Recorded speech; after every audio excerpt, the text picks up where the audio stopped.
बिहार विधानसभा चुनाव 2025 की हर छोटी बड़ी खबरें देखते रहिए झंझट टाइम्स पर। सबको नमस्कार और आप क्षमा करेंगे कि हम यहाँ देर से आए।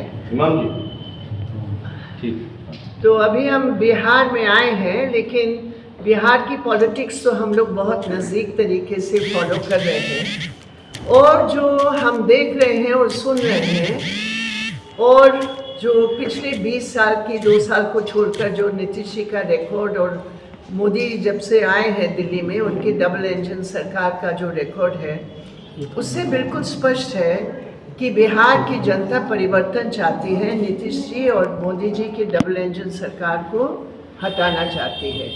हालांकि ये सरकार रेल पटरी से कब से अलग हो चुकी है, इसमें तो कोई दो राय नहीं है। पटरी से उतर गई ये डबल इंजन, और पटरी से उतरने का अर्थ क्या है कि बिहार को बचाने का आज मुख्य सवाल है। जब सरकार, किसी सरकार की ये हालत है कि पटरी से उतर जाती है, तो वहाँ जो पैसेंजर है बैठे हुए ट्रेन में, उनकी बचाव के लिए आज महागठबंधन खड़ी है। मुख्य सवाल है बिहार के नौजवानों की, बिहार की महिलाओं की बेरोजगारी का जो काला छाया है उसको हम कैसे हटाएं, ये मेन हमारा फोकस है। दूसरा जो हमारा फोकस है वो ज़मीन का मुद्दा है। बिहार ऐसे प्रदेश है जहां इतना सरप्लस लैंड सरकार के पास पड़ी हुई है, लेकिन आज भी कितनी भारी संख्या में लोग बेघर है। बेघर होना और बाहर भारत की विकसित और विकसित भारत की बात करना, कैसे, क्या स्थिति है, कितना विरोधाभास की ये बातें हैं।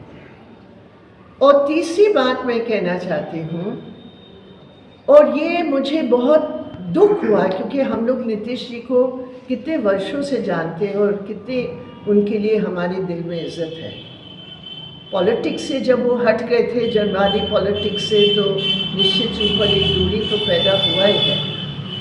लेकिन हमारी संस्कृति में, हमारे देश की, हमारी राजनीति की संस्कृति में, जो कोई साथी कुछ अस्वस्थ हो जाते हैं और स्पष्ट दिखाई देता कोई भी साथी अस्वस्थ है, तो हम उनकी मदद करते हैं, हम उनको प्रोटेक्शन देते हैं, हम उनकी इज्जत करते हैं, हम कभी इस्तेमाल नहीं करते।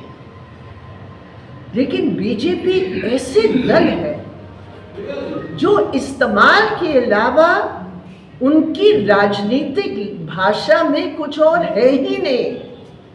हम कैसे किसको इस्तेमाल कर सकते अपने हित के लिए, ये है बीजेपी का नारा।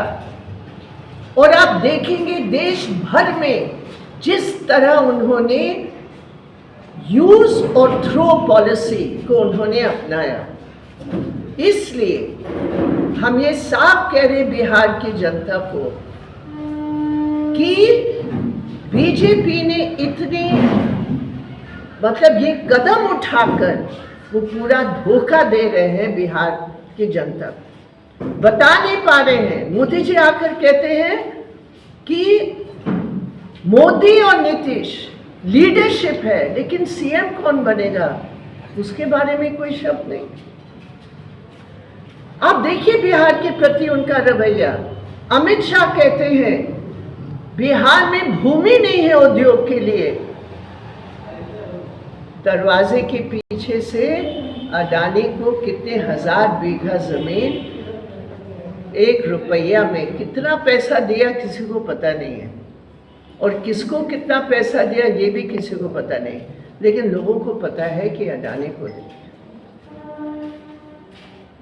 तो सवाल बिहार के लिए है, बिहार की जनता के लिए है। और मेरा एक सवाल है ये डबल इंजन सरकार से, क्या बिहार को आप लोगों ने जानबूझकर इस स्थिति में रखा है ताकि बिहार की मेहनत करने वाले मजदूर पूरे देश के लिए सबसे सस्ता श्रम देने वाले हों? गुजरात में जाके न्यूनतम वेतन भी नहीं है, वर्स्ट है वेतन की स्तर गुजरात में।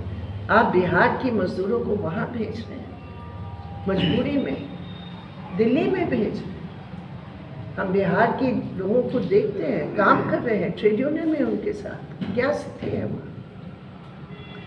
और जो यहाँ महिलाएं हैं, जो पलायन करने वाले साथी हैं, उनकी जो घर की जो स्थिति है, हम लोग क्या नहीं जानते हैं। पूरी घर जब महिला के कंधा पर चल रही है, तो ये तमाम बहुत बुनियादी मुद्दे हैं, जीने के अधिकार के साथ जुड़े हुए हैं, जीविका के साथ जुड़े हुए हैं।